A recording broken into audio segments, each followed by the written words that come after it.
baik Alin Nami. Saya Ahmad Syakir. Nama saya Muhammad Eko Saputra dan kelompok kami akan menjelaskan tentang perang dingin. Tonton sampai selesai ya.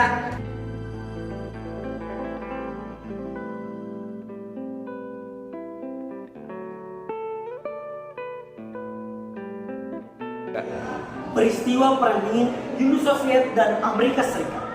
Perang Dingin adalah perseteruan blok Barat yang dipimpin Amerika Serikat dan blok Timur yang dipimpin Uni Soviet dalam hal ideologi.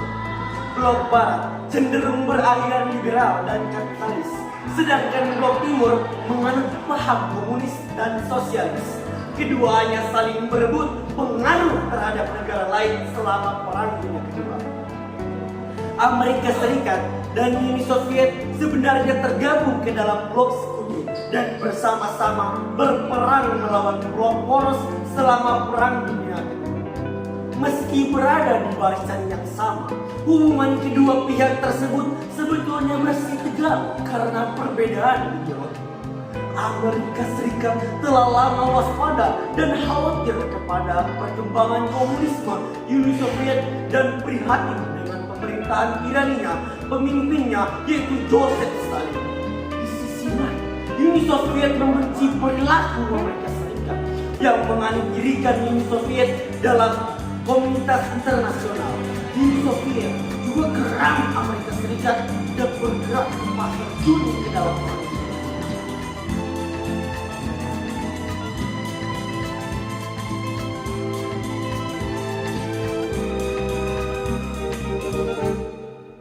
Latar belakang Perang Dingin. Penyebab utama dari yang Perang Dingin adalah adanya perbedaan ideologi atau paham di antara dua negara, di mana Amerika memahami paham atas kapitalis, sementara itu Uni Soviet memahami paham komunis sosialis.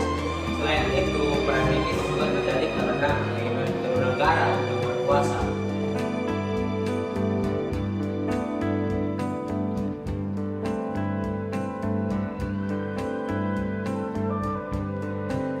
Oke, di sini saya akan menjelaskan tentang dampak positif Perang Dingin bagi Indonesia. Dampak positif Perang Dingin bagi Indonesia ada 4. Yang pertama adalah pasar bebas. Munculnya globalisasi ekonomi menjadi dampak positif Perang Dingin bagi Indonesia. Yang kedua adalah meningkatnya kekuatan militer. Perseteruan dan konflik mengakibatkan meningkatnya kekuatan militer, sehingga persenjataan dan kekuatan militer semakin baik. Ketiga adalah kemajuan sains dan teknologi. Kemajuan sains dan teknologi menjadi dampak positif dari Perang Dingin. Hal ini membuat beberapa negara menjadi berlomba-lomba sebagai pembuat roket sebagai bentuk bukti dari perkembangan teknologi yang semakin membesar. Keempat adalah lahirnya HAM. Munculnya HAM menjadi dampak positif dari Perang Dingin yang membuat rakyat percaya bahwa setiap orang memiliki hak asasi yang dibentuk dalam perundang-undangan untuk menjamin keselamatan dan kebebasan individu.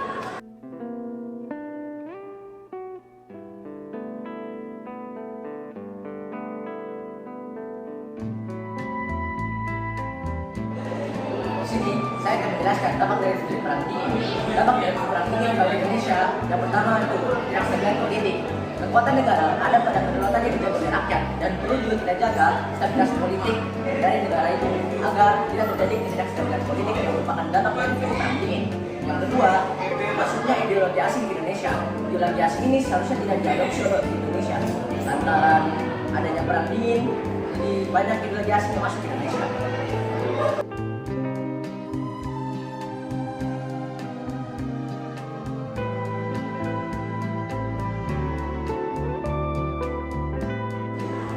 Jadi di sini saya akan menjelaskan dampak-dampak Perang Dingin bagi negara-negara di dunia. Pertama, berkembangnya ekonomi dan sosialitas di negara dan diberikannya bantuan ekonomi dan diberikannya fakta-fakta pertahanan dan juga membuat beberapa negara melakukan perang saudara dan berkembang ilmu dan teknologi. Apa dampak Perang Dingin bagi politik? Yang pertama, Amerika Serikat dan Uni Soviet merasa bahwa mereka ingin membuktikan bahwa mereka adalah satu-satunya negara yang terkuat, sehingga mereka membuat ideologi mereka sendiri dan mengganggu ideologi di negara lain agar negara lain itu mengikuti ideologi mereka.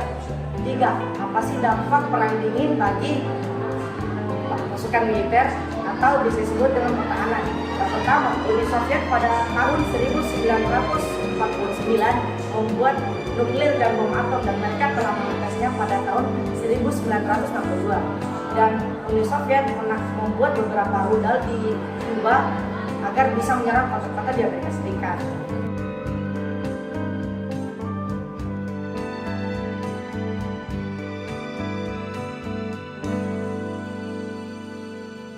Jadi, kesimpulan Perang Dingin adalah sebuah konflik ketegangan politik dan militer yang mana antara blok barat dipimpin oleh Amerika Serikat beserta negara sekutu NATO dan blok timur yang dipimpin Uni Soviet beserta negara-negara satelitnya.